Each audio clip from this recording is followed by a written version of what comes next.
What Republicans will actually stand up against this woke left-wing Biden administration madness? Who's really willing and able to have this fight and to stay in it? Not a lot these days. Not a lot of people that you see who have a real national profile and seem like they're to be trusted on these policy matters. You know, I'm seeing more and more of the fallout of what was an interview last night on Tucker Carlson's show, which, as you know, is the #1 cable news show across all channels on cable news by far. I mean, Tucker's show is completely head and shoulders in audience numbers above the other shows on Fox and on CNN and MSNBC. And you start to see why. I mean, it's become the place for cable news commentary on the right. And one of the few places where you'll see interviews of people on our own side where they'll be asked the questions that need to be asked without pandering, without, oh, well, you gave us this interview, so, if we have to go a little soft on you, go a little easy on you, we're willing to do that. No, that's not what they do over there. We saw Governor Nome go on Tucker Carlson's show and try to defend with just gibberish. I mean, what she was saying was absurd. It was, no, it's a trial lawyer's dream, and we just want to change to a few things here, and they'll send it back. No, she vetoed it, folks.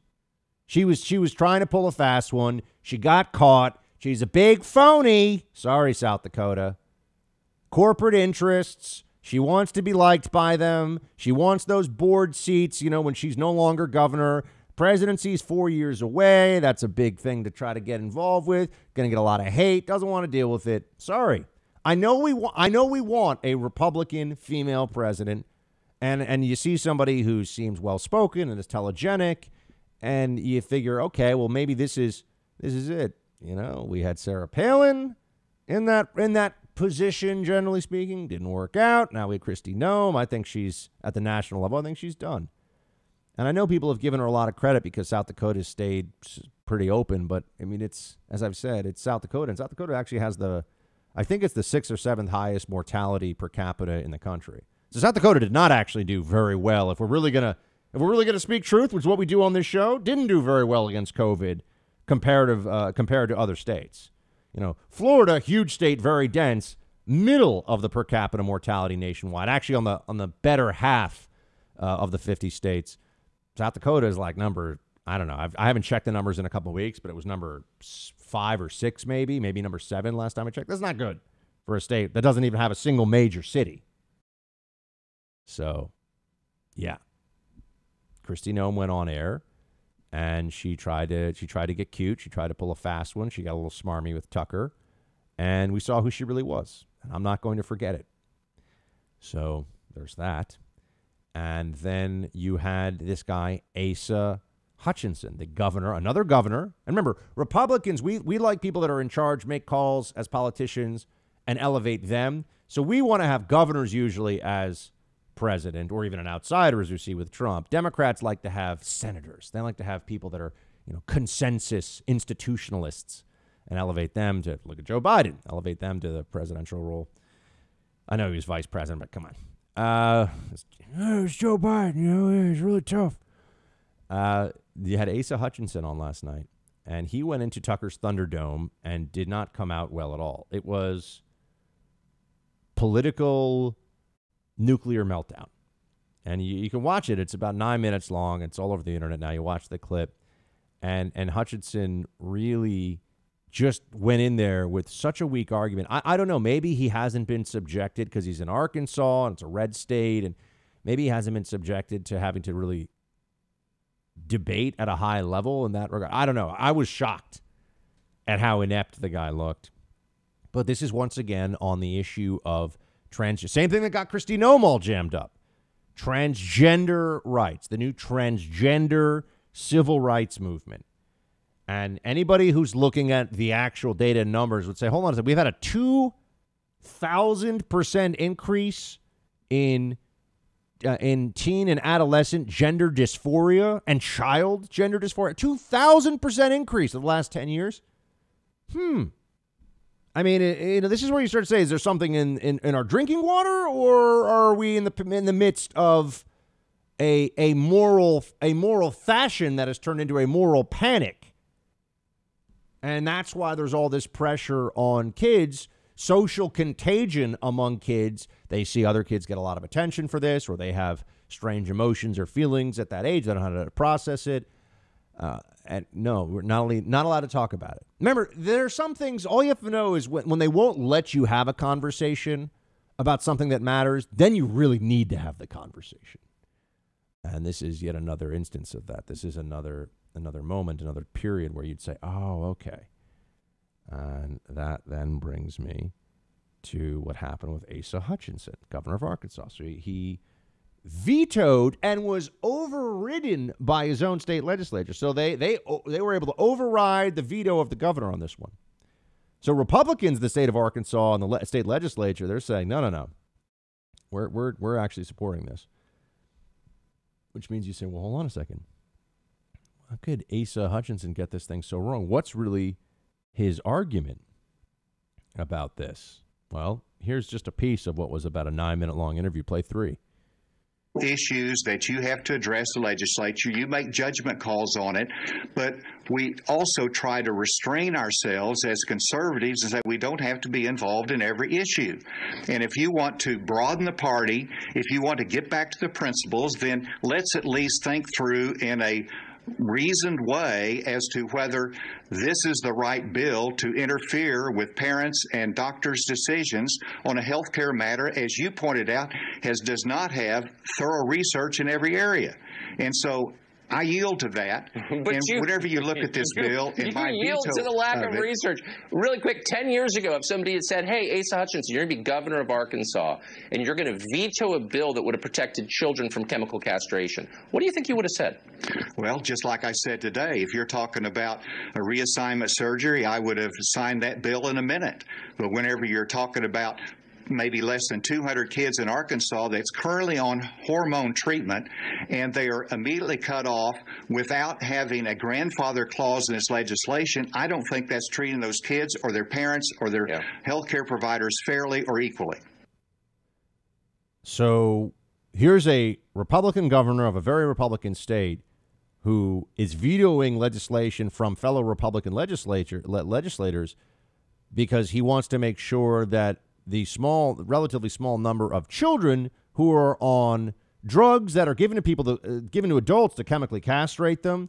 These are hormone-blocking drugs with enormous emotional and physical implications. They're giving this to kids, and he won't say, we can't do this in our state anymore. As Tucker pointed out in the interview, you can't give a 15-year-old, a glass of Johnny Walker. Doesn't matter if you think they're really mature or whatever. Nope, you're not allowed to give kids that. You can't let 12-year-olds get married. There are rules out there for children. Doesn't matter what the parents and the doctors think. But no, we won't take a stand on this issue because we want to make room for the. When I say we, I'm talking about this is the argument Asa Hutchinson's making. He wants to make sure there's room for radical transgender ideology to to really sacrifice our children on the altar of that radical transgender ideology. And this is an ideological thing. This is why when a peer-reviewed paper on contagion among children with transgender contagion, where when one kid comes out as transgender, all of a sudden there's all these other kids in the class that are much, much more likely to come out as transgender. When that paper came out of Brown University, they had to shut it down, erase it from the internet right away, because normal people would see that and say, is this meaning transgenderism for children, is this a social construct being imposed on children by adults? Or is this really a critical human rights issue of basic identity? I'm wondering, at what point, the medical profession has lost a lot of credibility over the course of the pandemic from doctors, and I'm going to be specific here, from doctors who 1 minute are telling you, don't leave your house, don't go outside, it's reckless, and you're putting lives at risk. That was last May, a year ago. But then all of a sudden, Black Lives Matter protesters are out there in the streets. And the same MDs are saying, well, this is actually saving lives. So sure, go out, gather in big groups. It's fine now. Right? We've seen that doctors, scientists, just like any other profession, are subject to politicization, are subject to biases and personal prejudices that comes into their work. But people try to cover over that. They try to cover it up. They want to elevate this priesthood of the scientists in order to control all of us. And I can tell you that Marxism as an ideology is built upon pseudo-scientific language.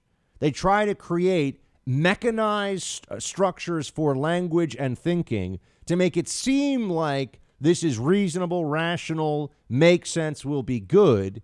And they use a lot of, I'm being serious, they use a lot of fancy big words for what amounts to a complete ignorance of actual human nature, history, and what will create a good society. But they create a pseudo-scientific jargon around Marxism in order to make it seem more credible. Who does that remind you of as we sit here talking about intersectionality? Wait, when people who are woke speak, do they use words that are either new constructs, things like cisgender, and I mentioned intersectionality, transgender human rights causes? You look at the way they speak about that issue and things that are said, and there's always this evolution of language meant to gender dysphoria as opposed to gender identity disorder. They change the language in order to make it seem like there's a scientific and rational basis behind this, when really it's just about control and shutting down argument, shutting down debate, and ignoring what is true, what is reasonable, and what is right. Asa Hutchinson is either not very smart or a coward or both. And he was exposed on Tucker Carlson's show in a way that I think anybody who's thinking about running for president on the Republican ticket should have to go on TV and explain important decisions like this and get real questions asked. One of my big concerns, one of my big problems with what's happened in media in general is we do not debate anymore.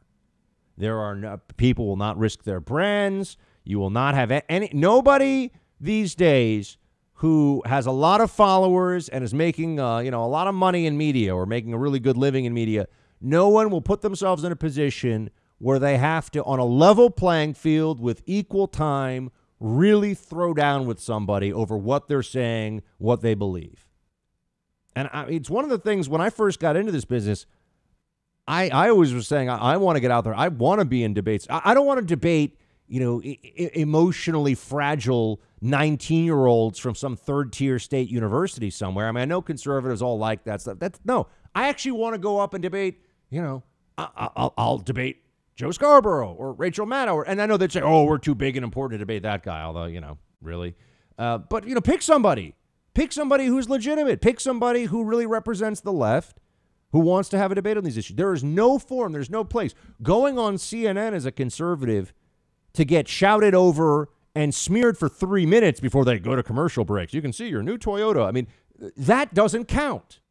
Going on the Bill Maher show where you have 4 crazy libs, including the host, all shouting over you and cursing and everything else, that doesn't count. We do not have debates anymore, and it's lowering the level of our intellectual discourse. And it also means, look, there are some Republican voices. I mentioned Asa Hutchinson, but there are Republican politicians and media stars who are just not very smart, not very good, don't know the ideology, don't know what they're saying. They just see whatever the hashtag is that's trending and they shout. I mean, that's a real thing that exists in the party. And yet and in our discourse in general, but I don't know how we change it. I feel like everyone now we're all in our own corners, listening to our own propaganda machines, echo chamber effect all the time. I wish we could have, live debates, televised debates, gather in real places, have people that have followings and people that believe in them. You're going to win some, you're going to lose some too. And I know that. Not every issue as a conservative, you're going to be in a place where you make the case and, 51% of that audience is going to agree with you. That's fine. But otherwise, we get Asa Hutchinson saying, well, it's not conservative to do that. Yeah, the guy was a joke. Hey, Team Buck, thank you so much for watching The First on YouTube. If you like this video, please click that little thumbs up button so then it will log as liked. And also, if you want to see more great content from The First, please click subscribe.